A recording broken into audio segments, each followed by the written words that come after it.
किसी बिस्तर का विक्रय मूल्य प्रारंभिक मूल्य का 2 गुना है तो लाभ प्रारंभिक लाभ का 11 गुना हो जाता है। प्रारंभिक लाभ प्रतिशत ज्ञात कीजिए। सबसे पहले हम इसको बेसिक से देखते हैं।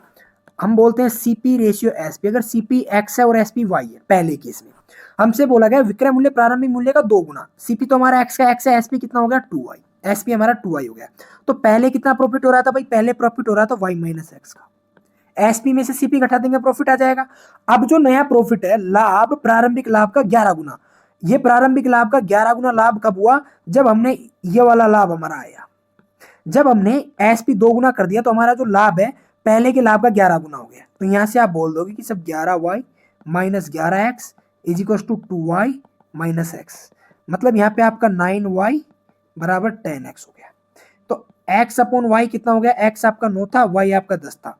तो यहाँ पे आप देखोगे कि जो सीपी था वो आपका 9 था, एसपी आपका 10 था, प्रॉफिट हुआ 1 का कितने पे, 9 पे। तो 1/9 आपका क्या होता है, 11 से 1/9%। ये तो इसका बेसिक मेथड हो गया। अब मैं बात करता हूँ इसके दूसरे मेथड की, तो उसको ध्यान से समझना भाई। दूसरा मेथड इसका जो है वो कहता है कि हमें क्या करना है भाई, हमें मान लेना है कि पहले जो इसका सीपी था वो कोई x रुपए था। सीपी कितना था, x रुपए। और हमने मान लिया कि एसपी 100 रुपए था। ये इसका सीपी है, ये इसका एसपी है। अगर एसपी 2 गुना कर दूं, अगर मैं एसपी 2 गुना कर दूं, कितना कर दूं 200, तो लाभ प्रारंभिक लाभ का 11 गुना हो जाता है। यहाँ पे अगर लाभ 1 रुपए का हो रहा था ना, तो यहाँ पे लाभ 11 गुने का हो जाता है। 11 भाई 1 का 11 गुना हो जाता है। अब देखो यहाँ से यहाँ पे प्रॉफिट कितने का हो रहा है, 1 का। तो आप हमसे बोलोगे कि सर ये यहाँ से यहाँ पे प्रॉफिट 11 का हो रहा है, यहाँ से यहाँ पे 1 का हो रहा है, मतलब यहाँ से यहाँ पे कितने का प्रॉफिट होगा, 10 का। कितने का प्रॉफिट हो रहा है भाई, 10 का। 10 का प्रॉफिट कब हो रहा है, जब आपने एसपी कितना बढ़ाया, 100 रुपए।